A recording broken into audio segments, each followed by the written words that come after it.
Bugün 1 Mayıs 2023 Pazartesi. 1143. günüm. Bugün 1 Mayıs işçinin ve emekçinin bayramı.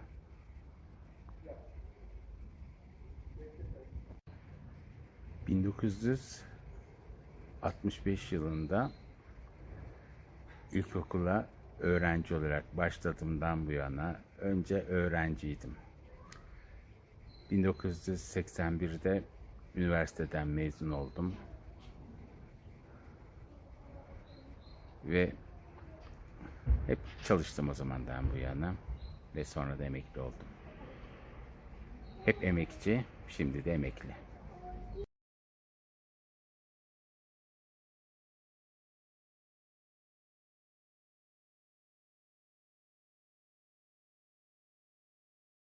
Şu anda apartmanın bahçesindeyim ve baharla beraber bahçe yemyeşil oldu.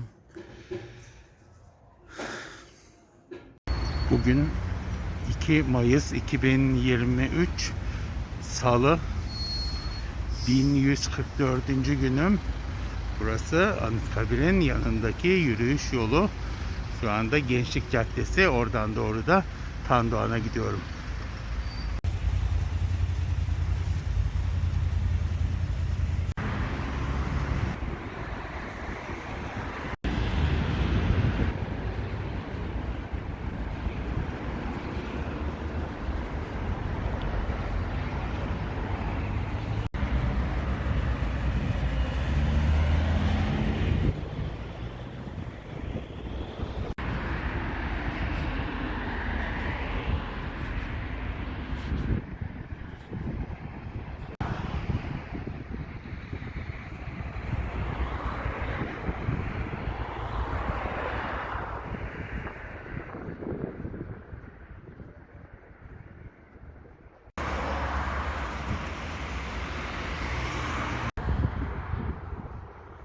Sabah saat 8.30'da evden çıktım. Deniz ve Resmi ile Tandoğan'da buluşup bu tarafa doğru geriye yürüyeceğiz. Yani bu sabah sabah dışarılara çıkmamın sebebi bu. Ve kendime de güzel bir güzergah seçtim. Anıt Park, oradan doğru Anıtkabir'in çevresindeki yol. Şimdi de Gençlik Caddesi'ne döneceğim. Buralar çok güzel. Ve Anıtkabir de çok güzel.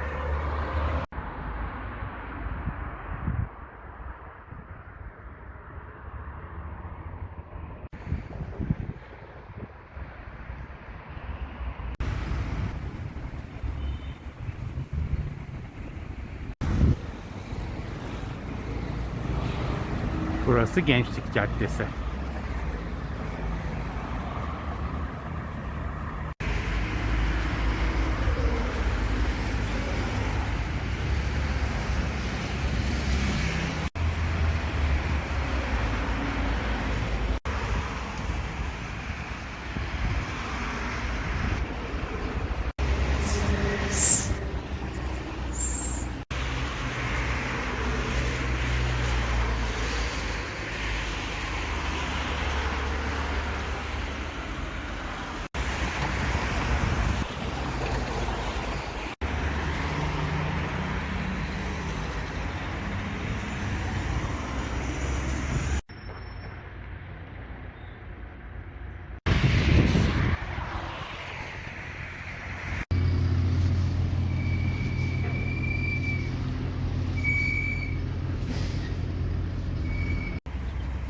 Tandoğan'ın kedisi.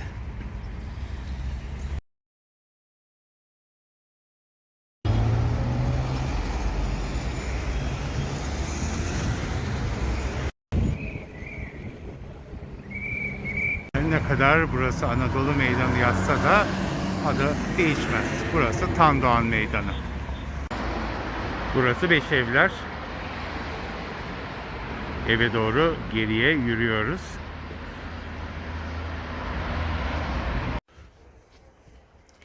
Ve artık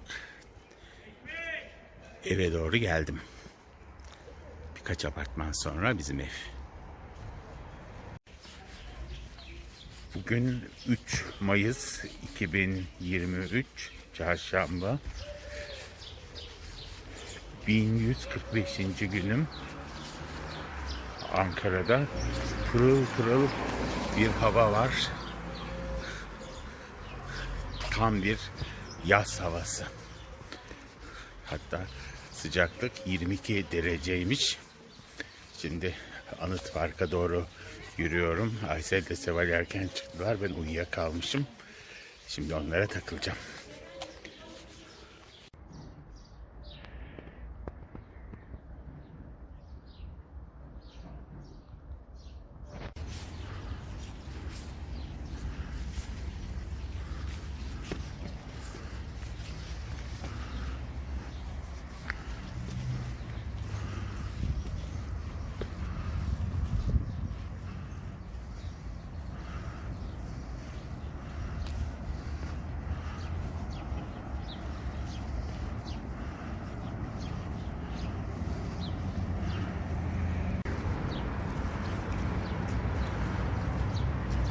Anıt Park'ta bir durgunluk var.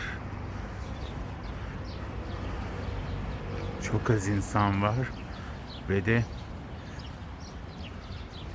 sular dahi çalışmıyor. Kız geliyor. Aysel ile Seval'i arıyorum ama bulamıyorum. Onlar yürüyüşlerini tamamladılar mı acaba? Yoksa benden mi saklanıyorlar? Burası eski 13. sokak. Anıt Park'ın yanındaki sokak. Ve bugün itibariyle seçime 11 gün kaldı.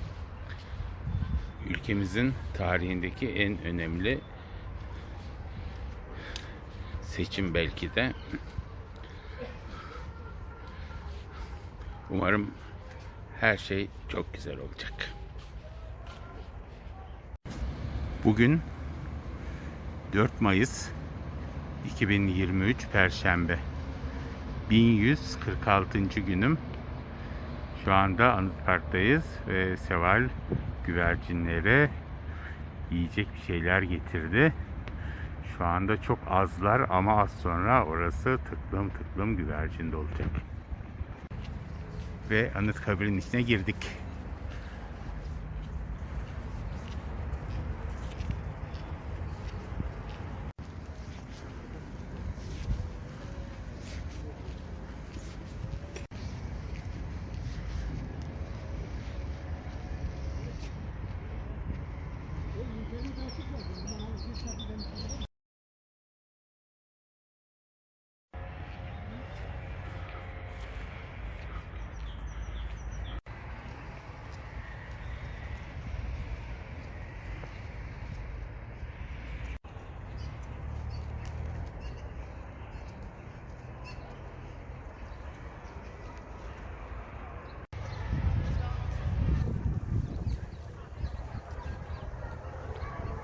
Şu o zaman şu gözüken yer CSO ada.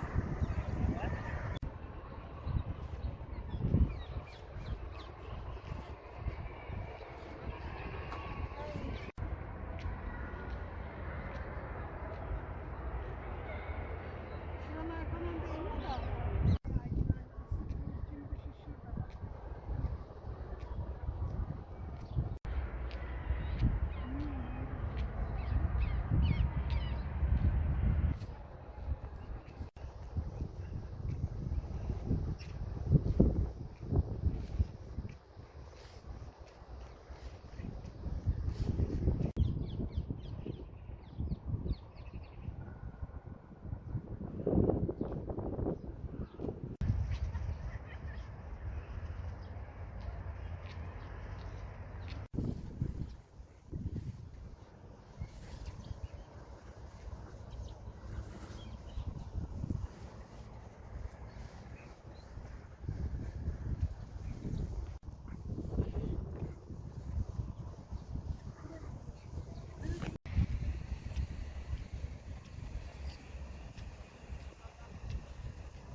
burası. Şimdi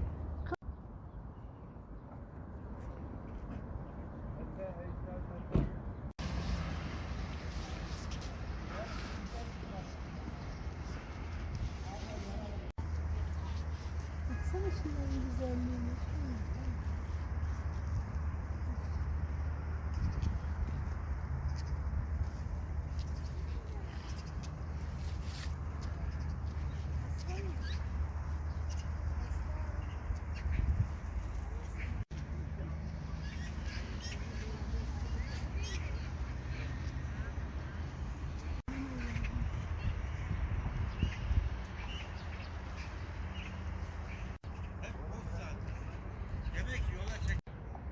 Bugün Anıtkabir çok kalabalık. Öğrenciler her tarafta, çok güzel bir görüntü. Zaten yan taraftaki de park alanı baştan başa otobüslerle dolu. Çok kalabalık diye biz de Anıtkabir'in içindeki çevre yolundan dolaştık.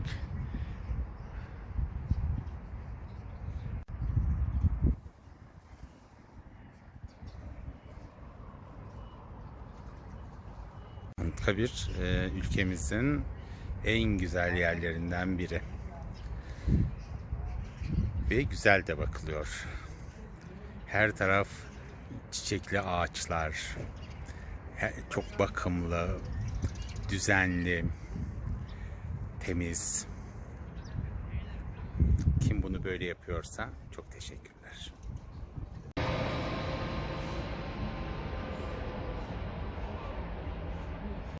Oralara göre bir tık daha.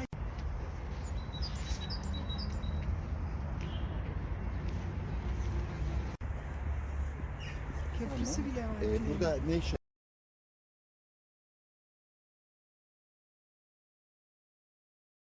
Bugün 5 Mayıs 2023 Cuma. 1147. günüm. Hava kapalı ama sıcak. Bugün bahçemin güzel çiçeklerinin videolarını çekerek konuşmaya başladım.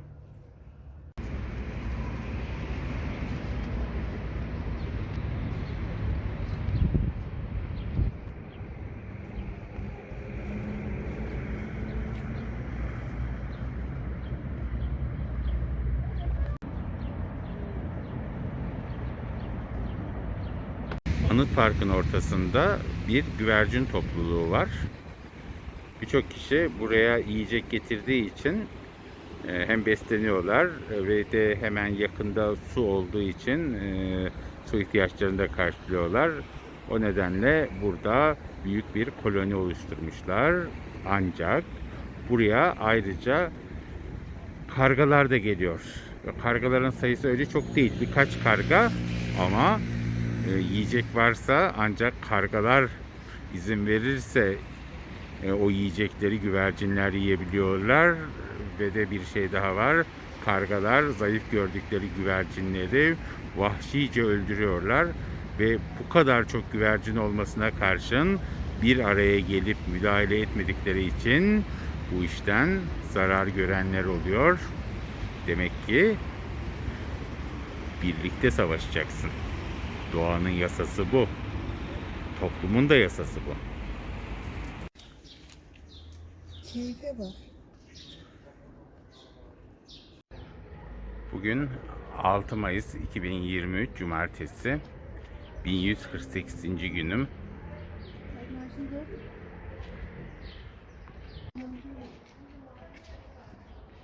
Güzel kedi.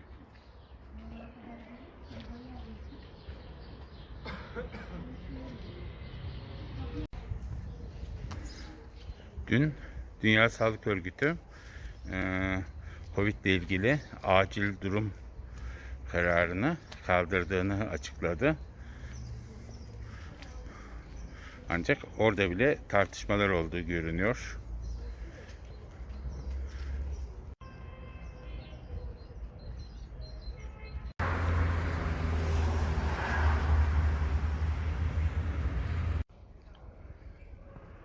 Dünya Sağlık Örgütü'nün yaptığı açıklama aslında tam doğru tanımlamayla biraz yarım ağızlı olmuş. Yani Covid-19 bitti diyemiyorlar. Ama acil durum kaldırılmış. Yani şimdi ne yapacağız bilmiyorum. Yine de eskisi kadar katı olmasa da önlemlere devam etmek gerekiyor. Çünkü sağlığımız çok önemli. Bugün 7 Mayıs 2023 Pazar. 1149. günüm. Ankara Bahçelievler'deyim. Şu anda apartmanın bahçesinde oturuyorum. Hava kapalı. Hafif de serinledi. Son günlerde sıcaktı. Hatta önümüzdeki günlerde biraz soğuk havalar varmış. Artık sonra da yaz gelir herhalde. Gelecek hafta bugün seçimler var. Hep söylüyoruz. Ülkemizin tarihindeki en önemli seçimler. Ülke ekonomik açıdan ve birçok açıdan çok kötü bir durumda. Bunun düzelmesi için değişim gerekiyor ve o değişim için de bir hafta sonra sandıklarda olacağız. Umarım her şey çok güzel olacak.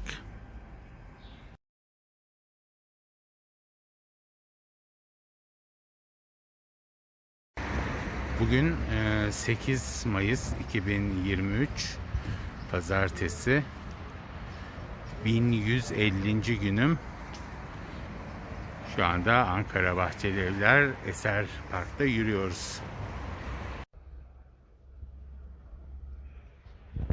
At kestaneleri Ankara'nın en güzel ağaçlarıdır. Böyle Mayıs ayı geldiğinde güzelce çiçek açarlar ve bir süre sonra bu çiçeklerde at kestaneleri büyür ve sonbahara doğru da bunlar yere dökülmeye başlar. Ankara sokaklarının en uygun ağacı at kestaneleridir ve şöyle bir sokağa baktığımız zaman da çok sayıda at kestanesi görünür.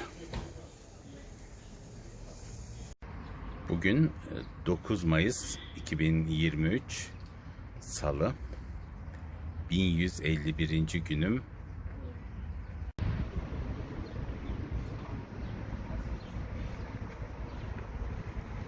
Bu yürüyüşlerimizde normalde çok yürürüz ama bugün güneş rahatsız etti. Biz de gölge bir yer bulup oraya oturduk. Yani tembellikten değil, aşırı güneşten. Pazar günü seçim var ve seçime 5 gün kaldı. İlk oyumu 1982 Anayasa oylamasında kullandım. %92 evet çıkan oylamada benim oyum hayırdı ve bu hayır oyundan her zaman gurur duydum.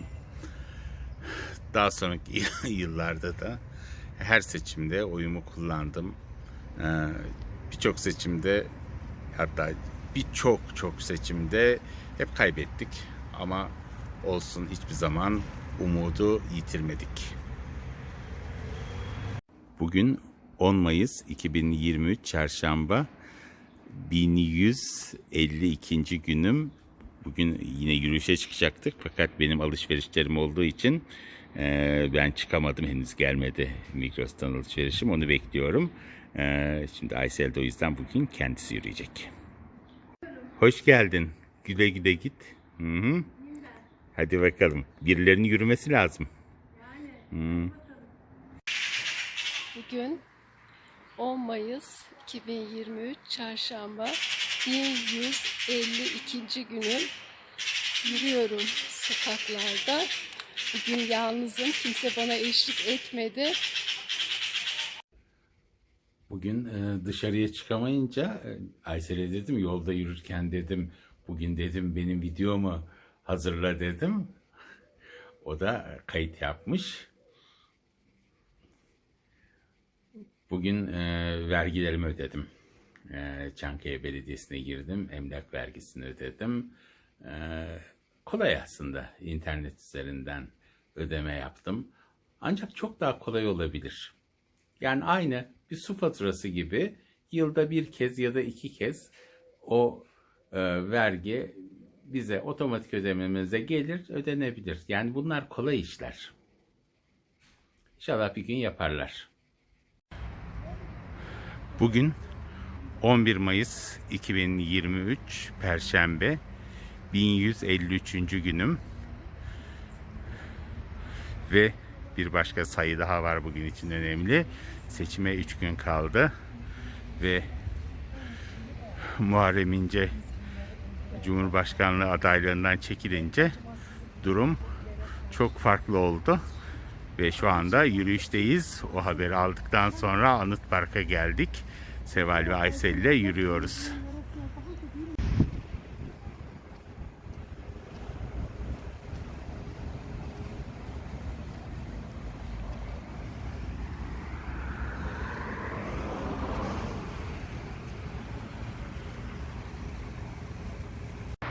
Burası Anıtkabir ile Bahçeli Evler arasındaki Fevzi Çakmak Caddesi.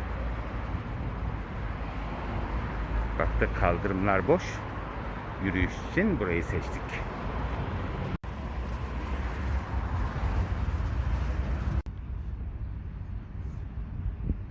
Pek sevimli. Bugün 12 Mayıs 2023 Cuma. 1154. günüm. Şu anda Tandoğan'a doğru giden yol üzerindeyiz Beşevler tarafında. Bugün Kılıçdaroğlu'nun ve ittifak ortaklarının mitingi var. Ona katıldık. Zaten orada yardımcı olacak birileri var mı? Hani orada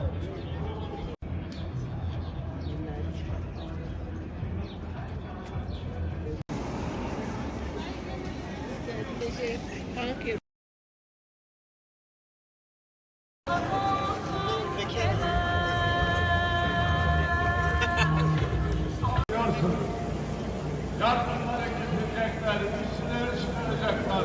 PKK'lar sayaç okuyacak iktidarsın, öyle mi? Evet, ambulans var.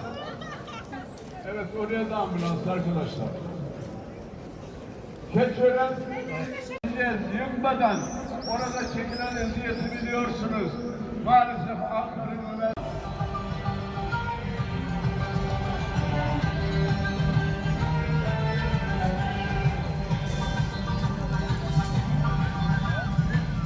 Türkiye Cumhuriyeti'nin 13. Cumhurbaşkanı Sayın Kemal Kılıçdaroğlu sevgili eşine Sayın Kılıçdaroğlu'yla beraber selamlıyor sizleri. Hoş geldiniz Sayın Cumhurbaşkanımız. Satına Kılıçdaroğlu ne ezilen ne ezen eşit hakça bir düzen. Yürüyoruz iktidara Kılıçdaroğlu. Birlikte yaşamayı getirmeye hazır mısınız? söz veriyorum ben de hazırım. Birlikte yapacağım. Bu ülke için çalışacağım. Bu ülkenin insanı için. Birlikte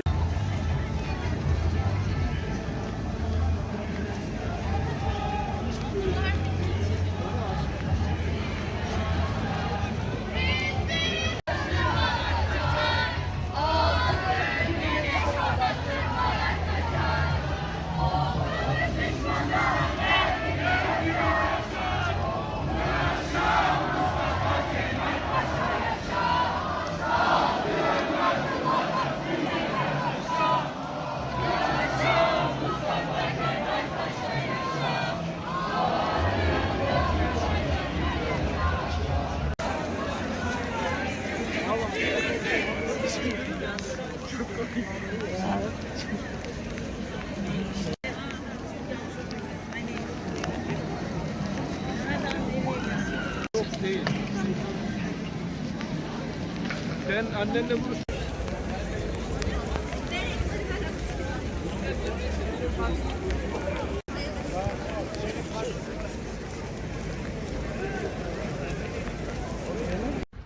Bugün 13 Mayıs 2023 Cumartesi.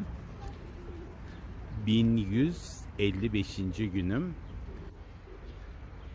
Bu akşam saat 18'de, yani 3 saat sonra seçim yasakları başlayacak. Ve bugünlerde hep seçimi konuşuyoruz ve seçim yasakları başlamadan da son söyleyeceklerimi söylemek istiyorum. Dün Tandoğan'da Kılıçdaroğlu'nun ve ittifak ortaklarının mitingindeydim ve mitingde en çok hoşuma giden şey gençlerin katılımıydı. Yani onlara hep böyle içimden aferin gençler dedim ve heyecanlılardı. Hatta en son miting dağıldıktan sonra bir genç bir kızın elinde bir pankart vardı, ilk oyum sana diye. Ve mitingde biz hani kalabalığa girmek istemedik ve oradaki herhalde çok az maskeliden birileri de bizdik ve polis noktasının dışından izledik ve her şeyi de duyduk. Ve saat 18'de yasaklar başlamadan bu videoyu yayınlayacağım. Çünkü kurallara uymak gerekiyor. Bunlar çok önemli şeyler.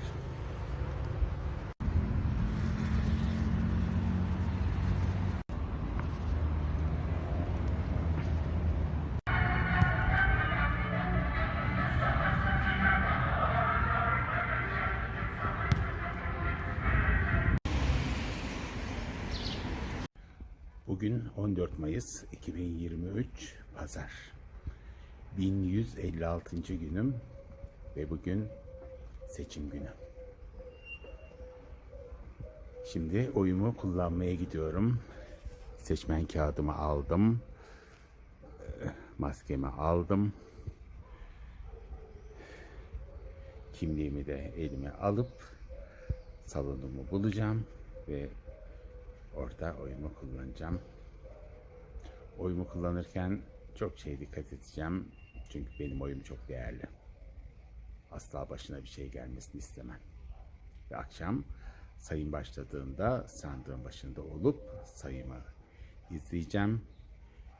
Yani sonuçta benim sandığımda hiçbir hata olmayacak.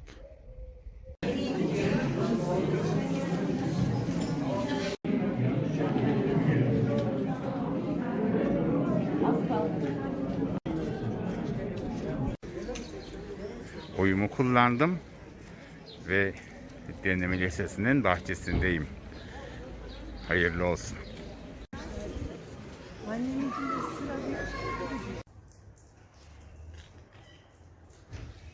Kılıçdaroğlu 48, Sinan Oğan 1. Tamam mıdır hocam? Evet. Tamam. Devam. Kemal Kılıçdaroğlu. Kemal Kılıçdaroğlu. Odaklandık açıkçası. Yok, Türkiye'nin her yerinden gelen veriler bunlar.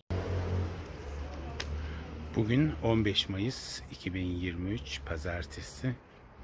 1157. günüm. Dün akşamın seçim yorgunluğu üzerimde. Biraz sonuçlar istediğimiz gibi çıkmadı. Biraz moralimiz bozuldu ama umudumuzu yitirmedik. 2 hafta sonra ikinci tur var. Hatta bugün birçok yerde paylaştım. Dedim, yaşlılığım seçimdendir.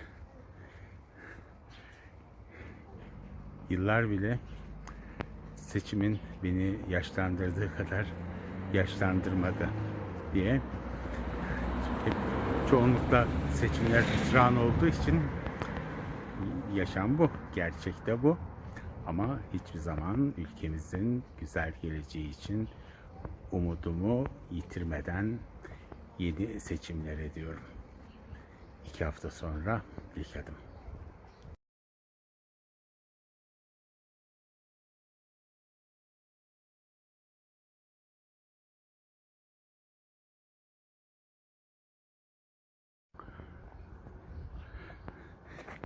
Deniz, Aysel üçümüz yürüyoruz. Emek tarafındaki bir sokakta. Bugün 16 Mayıs 2023 Salı. 1158. günüm. Çekya'dan güzel haber var. Bugün güzel bir şey daha oldu. Çekya'daki leylek yuvasında, Mladabuki'deki yavrulardan biri yumurtadan çıktı. Bu bileziği olan leylek, anne leylek. Diğerleri de toplam 5 yumurta vardı. Diğerleri de 2'şer gün arayla çıkacak. Ne diyelim? Sağlıklı ve uzun ömürlü olsun. Geldi. Nice yıllara Seval. Teşekkür ediyorum. Aydın abim beni çok sevindirdi. Evet. En güzel doğum günü oldu. Evet. Hep beraber Hep olsun beraber inşallah.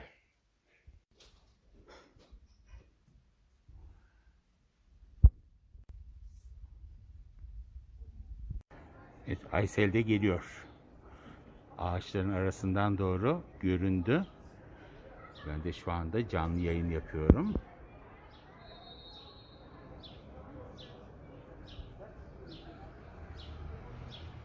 Ve Aysel geldi.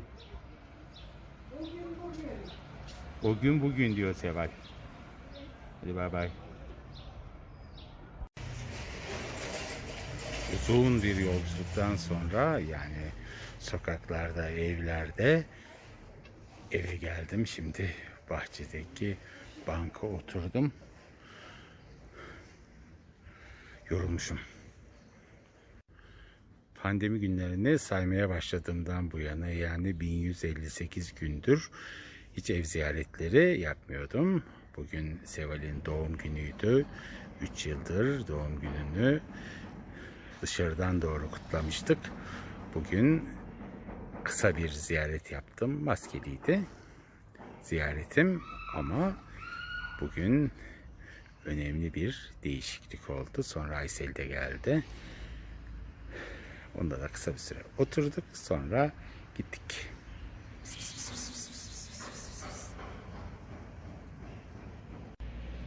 Normalleşmek böyle yavaş yavaş olacak. Ama bir gün normalleşmek, yani tamamen normalleşmek de şart. Bugün 17 Mayıs 2023 Çarşamba, 1159. günüm. Bugün sabah erken, saat 9.30 şu anda Anıt Park'a geldik. Seval güvercinlerine yiyecek veriyor. Ben de dolaşıyorum. Dün öğle sıralarında yürürken gerçekten çok sıkıntılı oldu artık sıcakta. O saatlerde yürümek çok zor.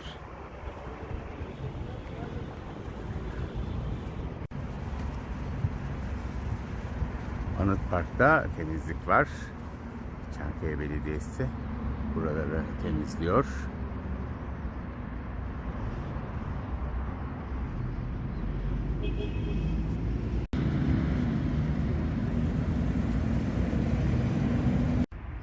Bugün 18 Mayıs 2020. 17 Mayıs. Bugün 17 Mayıs 2023 Çarşamba.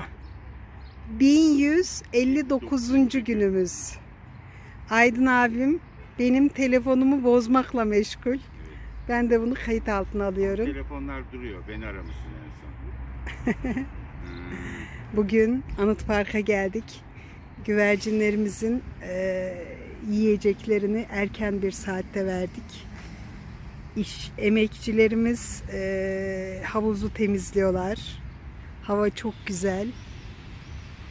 Her şey çok güzel. İnşallah. Umutlarımız hiç bitmeyecek. Ve verdiğimiz sözler yerini bulacak.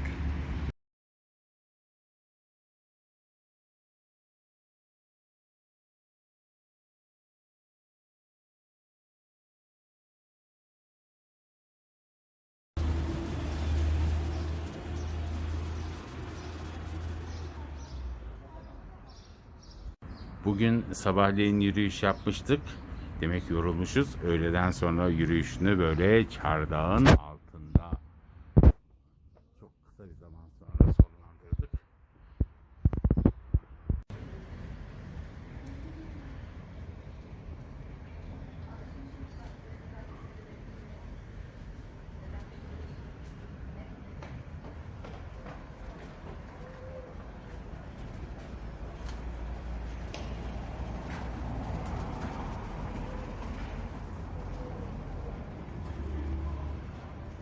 dışarıda fırtına çıktı. Ben balkona çıkana kadar biraz hafifledi. Bugün 18 Mayıs 2023 Perşembe. 1160. günüm ve sabah yürüyüşümüz.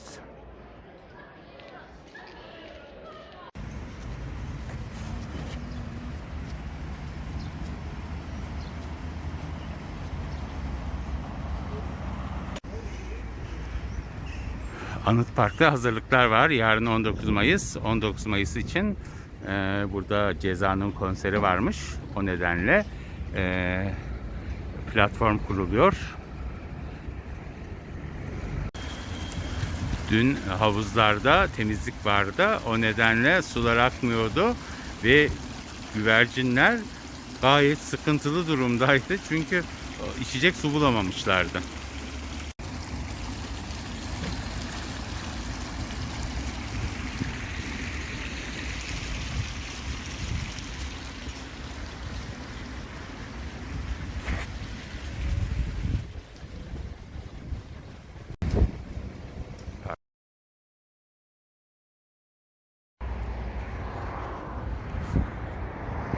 Bugün ikinci yürüyüşümüzü Gölbaşı'nda Mogan Gölü'nün çevresinde yapıyoruz.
Dün Ankara'da ciddi bir fırtına oldu. Çok kısa sürdü. Hatta ben o anda balkona çıkamadım. Birkaç dakika sonra çıkıp çekime başladığımda her şey sakinleşmişti. Bugün de bakalım, yağış bekleniyor ama şimdilik yok. Biz de Gölbaşı'nda güzel güzel yürüyoruz.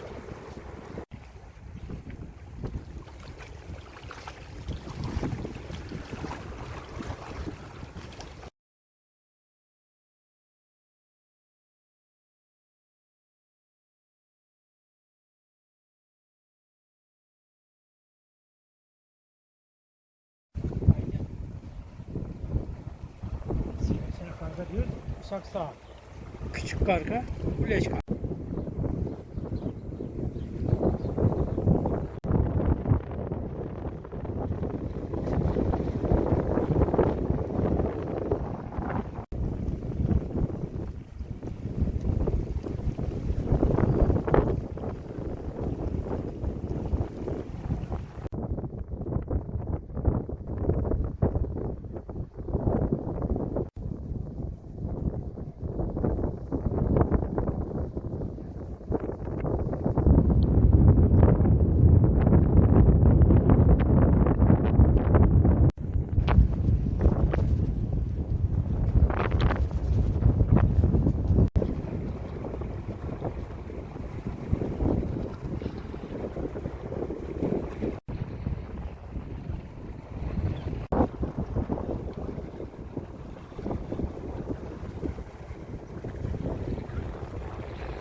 Havalanan bir ördek gibi sesin, sazlıkları görüp de İlhan İrem'i anmamak olmaz tabii.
Mogan ziyaretimiz sona erdi. Artık dönüş zamanı. Çünkü rüzgar var, çarpabilir. Bugün 19 Mayıs 2023 Cuma. 1161. günüm. Bugün 19 Mayıs 1919'un 104. yıl dönümü.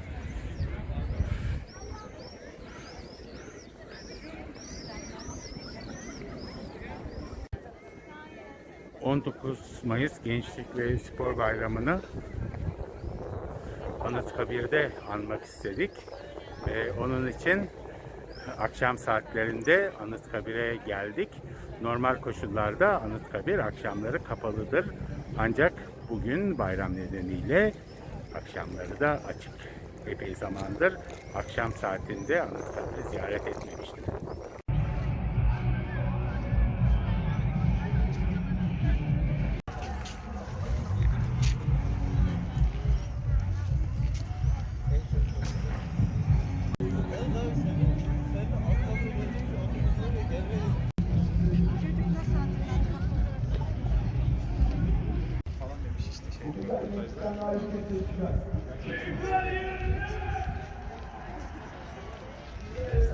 Açmadı ki. Bilmem. Merak ettim. Şu anda saat 19.43. Normalde Anıtkabir akşamları kapalıdır. Ancak bugün bayram dolayısıyla akşam da açık. Aysel ile birlikte geldik. Seval de bizimle olacaktı ama şu anda ona ulaşamadık. Belki de buralarda bir yerdedir, görürüz.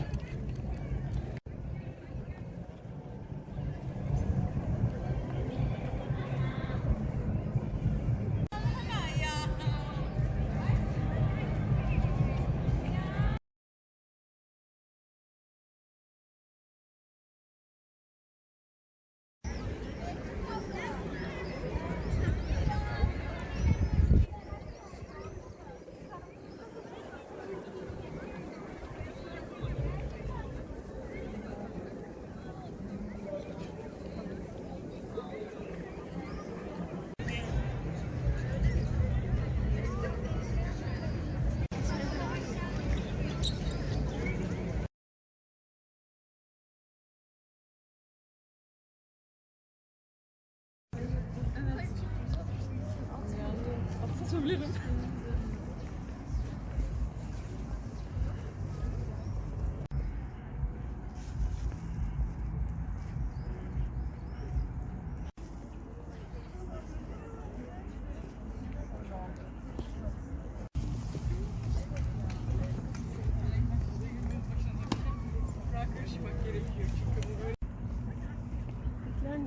Toplanmışlar.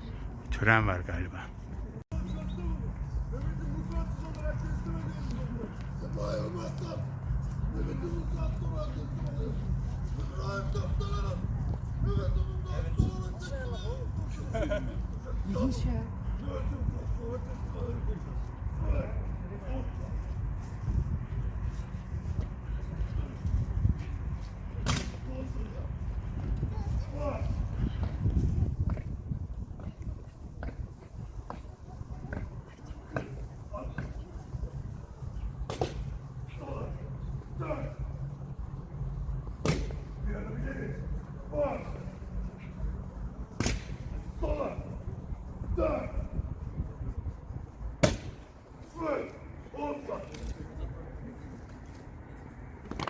İstikamet bozulur. Uyguladım. Bas.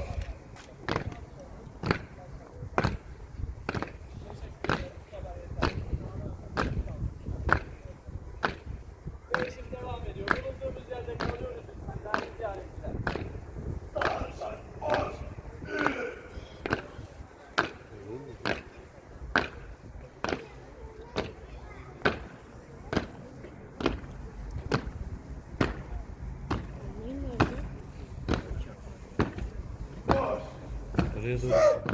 Omza. Ses sür. Şunu bildirin. Marş. Sağa. Sola. Dön. Dön. Omza. Uyguladım. Marş.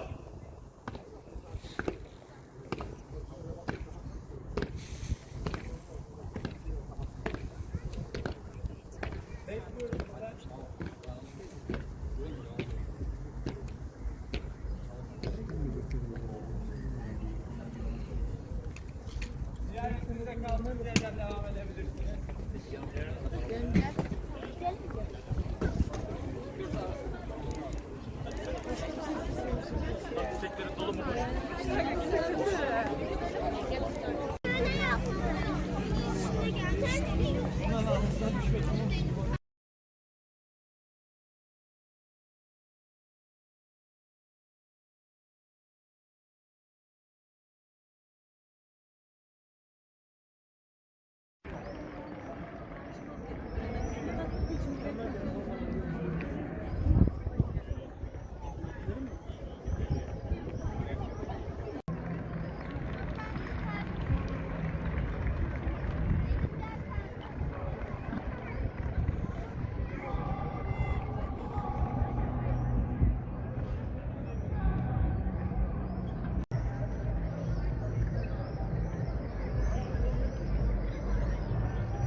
Bugün 20 Mayıs 2023 Cumartesi. 1162. günüm. Apartmanımızın bahçe kapısındaki güller çok güzel açmış. Dün fark ettim çıkarken. Onları da bir kaydımıza alayım dedim.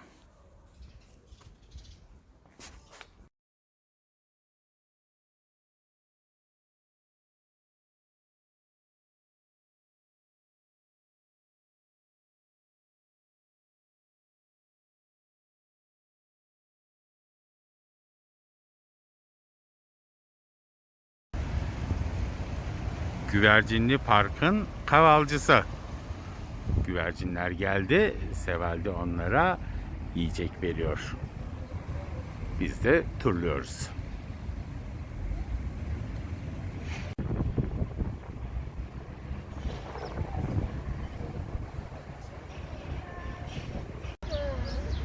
Hepsi şeymiş oluyor. Baksana. Hala yanlarından çıkıyor.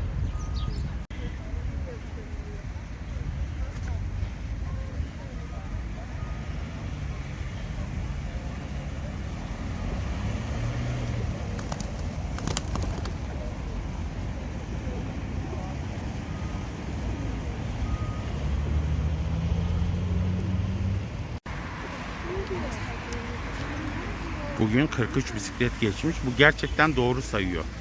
Çünkü geçen gün bisiklet geçince bir baktık hemen +1 artı verdi. Şu anda Eser Park'tayız. Dönün bakalım. Aysel. Dönün bakalım.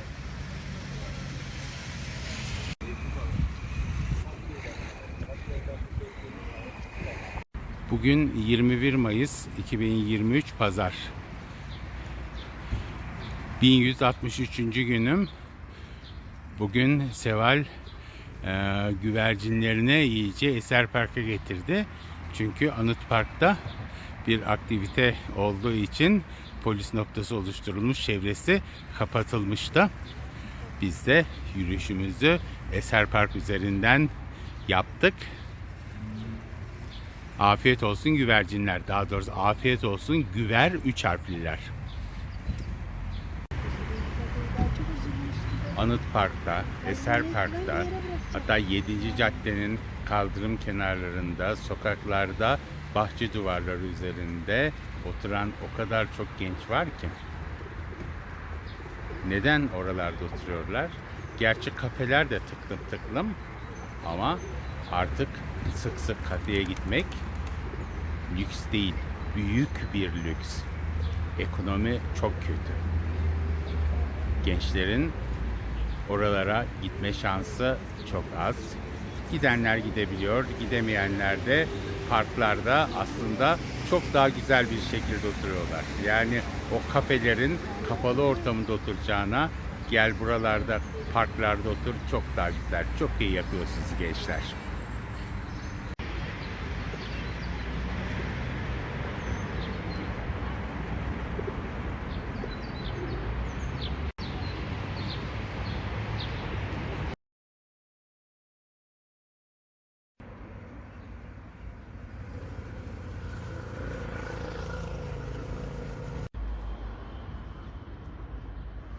Burası karşı taraftan doğru Eser Park.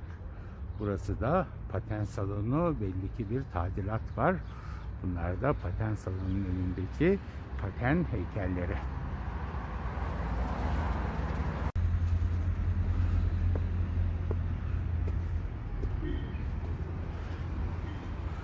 Burası da Milli Kütüphane'nin karşısındaki Adnan Ötüken Parkı. Bugün değişik bir güzergah izledik.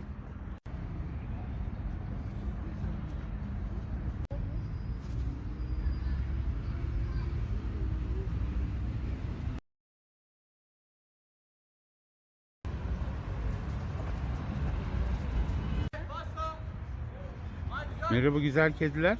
Uykucu kedi. Sarı kedi.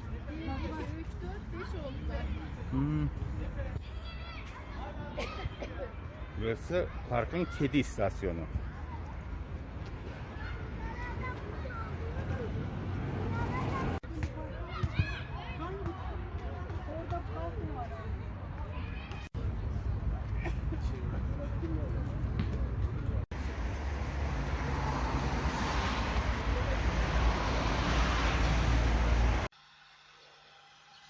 Bugün 22 Mayıs 2023 Pazartesi 1164. günümüz.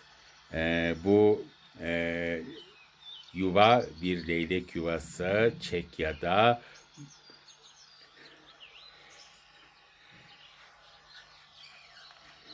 Ve 4 yavrumuz var şu anda.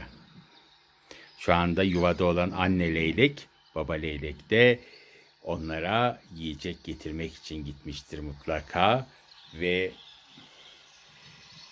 4 yavru yumurtadan çıktı ve bir yumurta 2 gündür duruyor.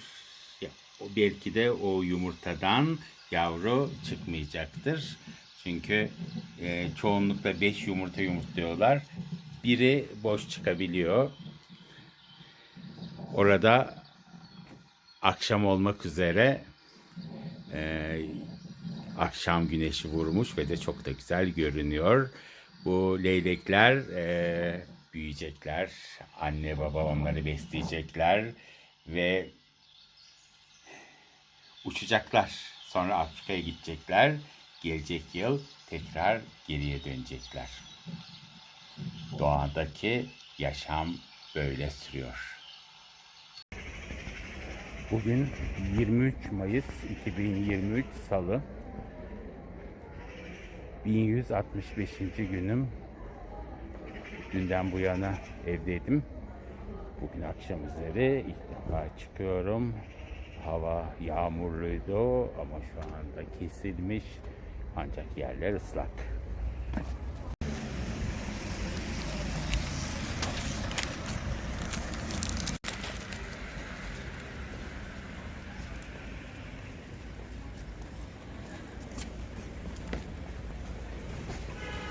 Beş gün sonra seçim var. Ve bu seçim ülkemizin en önemli seçimi. Şu anda kaldırımda insanların arasından yürümeye çalışırken bir yandan da konuşmaya çalışıyorum.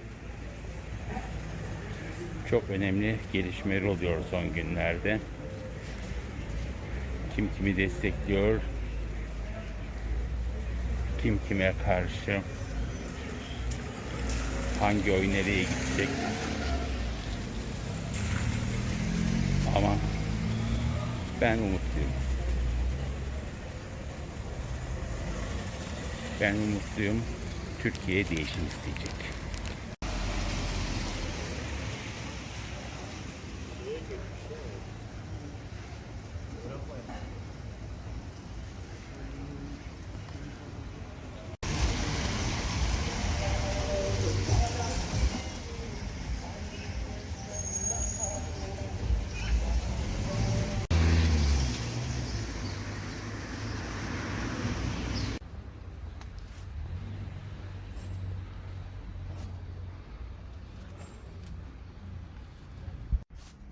Kapıya yaklaşıyorum ve şimdi açıl susam açıl diyeceğim ve kapı açılacak.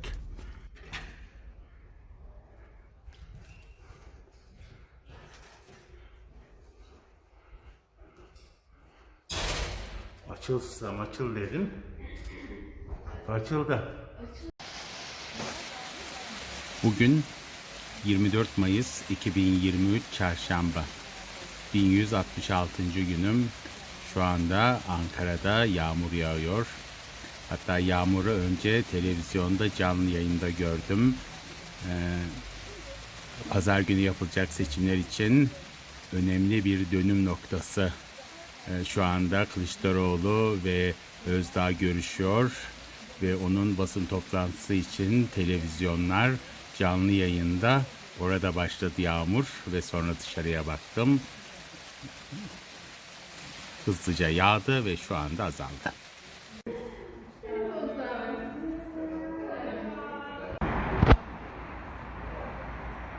Şu anda Çağla'nın iş yerindeyiz. Maydan C blokta. Karşıda görünen ODTÜ. Burası meşhur Protokol Camisi.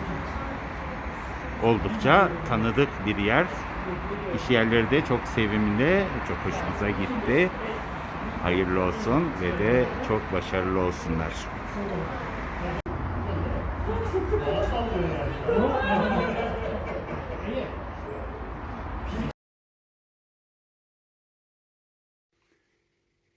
Bugün 25 Mayıs 2023 Perşembe, 1167. günüm ve artık seçime bir cuma, bir cumartesi kaldı. Pazar günü seçim var. Son yıllarda bütün seçimlerde olduğu gibi bu seçimde de hep aklımıza takılan seçim güvenliği. Yani seçimde neden bir seçim güvenliği gibi bir kavram gerekli oluyor? Neden bu gündeme geliyor? Neden başka ülkelerde olmayan bir şey bizde var? Neden seçim güvenliğini hep biz düşünüyoruz? Karşı taraf hiç düşünmüyor. Bunların hepsinin sorgulanması gerekiyor. Seçim güvenliği, böyle bir şeyin olması bir ülkenin en büyük ayıbıdır. Maalesef ülkemizde seçim güvenliği sorunu var. Bugün 26 Mayıs 2023 Cuma, 1168. günüm. Bugün televizyon dizilerindeki mafya karakterleri üzerine konuşacağım.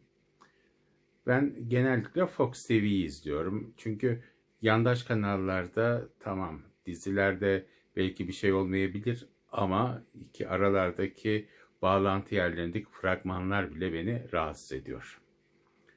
Ve Fox TV'de bir süre önce başlayan 3 diziyi birkaç bölüm izledikten sonra bir daha izlememek üzere terk ettim. Hatta bu dizilerin neler olduğunu da söyleyeyim. Çünkü bunlarla ilgili çok sayıda Fox TV'yi işaretleyerek tweetler attım. Ama hiç onlar aldırmadılar. Oysa uyarım son derece ciddiydi. Biri Adım Farah diye bir dizi. Diğeri Tetikçinin Oğlu. Bir diğeri de Gül Cemal. Bunların üçünün de başrol oyuncusu, erkek oyuncular birer mafya karakteri. Son derece iğrenç yaratıklar. Gözlerini kırpmadan cinayet işleyebiliyorlar. Kaçakçılık yapıyorlar. Zorbalar. Ama senaristler onları öyle bir tanımlamışlar ki son derece sevecen, karizmatik. Yani sanki sistematik olarak bir mafya aklaması yapıyorlar. Mafya insanları çok iyi insanlardır. Sonra dizinin, yani senaristlerin kadınlara hakaret ederek yarattıkları kadın karakterleri, bunlara aşık oluyorlar. Büyük aşklar yaşanıyor. Oysa bu insanlığa yapılabilecek en büyük hakaret. Yani sen mafya karakterlerini yüceltiyorsun, diğer insanlar yetersiz, sümsük, bir şey beceremeyen insanlar olarak tanımlıyorsun ve televizyonlarda bunu prime time'da yayınlıyor. Maalesef durum böyle. Ben tavrımı o dizileri izlemeyerek koydum. Ama insanları ne kadar kötü etkileyeceğini siz düşünün. Çünkü insanlar bunları izliyorlar ve onlar da izliyorlar diye sırf reyting uğruna böyle iğrenç karakterleri aklıyorlar. Umarım dinlerler beni. İçimi döktüm, rahatladım. Bugün 27 Mayıs 2023 Cumartesi, 1169. günüm. Bugün Aysel'in doğum günü. Onun için şimdi onlara gidiyorum. Bizim bahçede de çok güzel bir gül buldum. Şimdi onu kopartmak olmaz tabii. Ben de onun videosunu çekiyorum.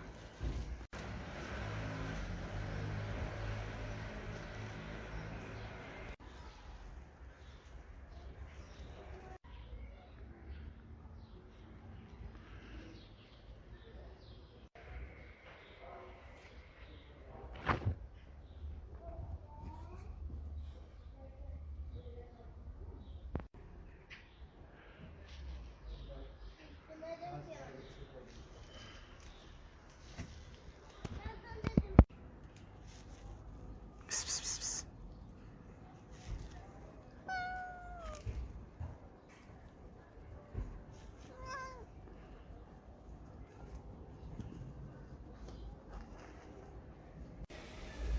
Şimdi Aysel'e doğum gününde duygu ve düşüncelerini soruyorum. Başlayayım mı? Evet. Evet, bugün benim doğum günüm. Mutluyum. Sağlıklı. Herkesle birlikte yıllar geçirmek istiyorum. Teşekkürler.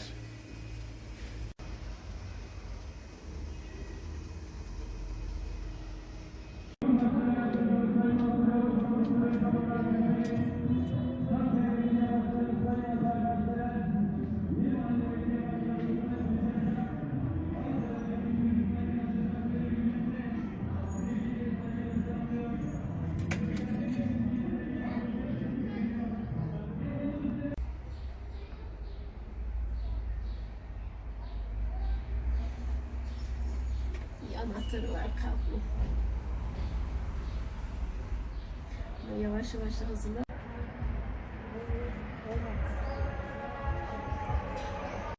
Ben. İyi ki doğdun Aysel.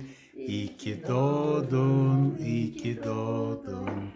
İyi ki doğdun Aysel. İyi ki doğdun Aysel. Hadi nice yıllara. Nice yıllara. Patronum.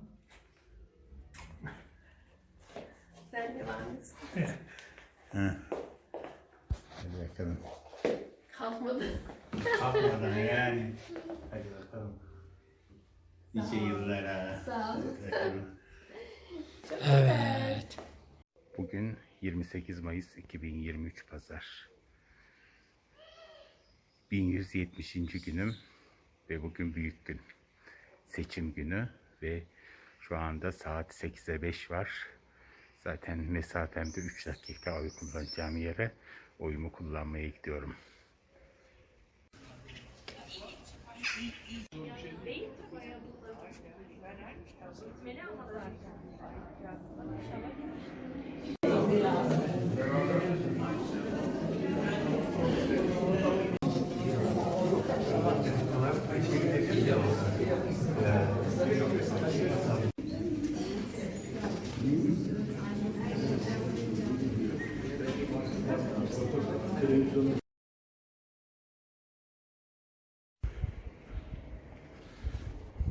Sabah 8'de sandığın başına geldim ve oyumu kullandım. Ülkemiz için en iyisi olsun. Her şey çok güzel olacak.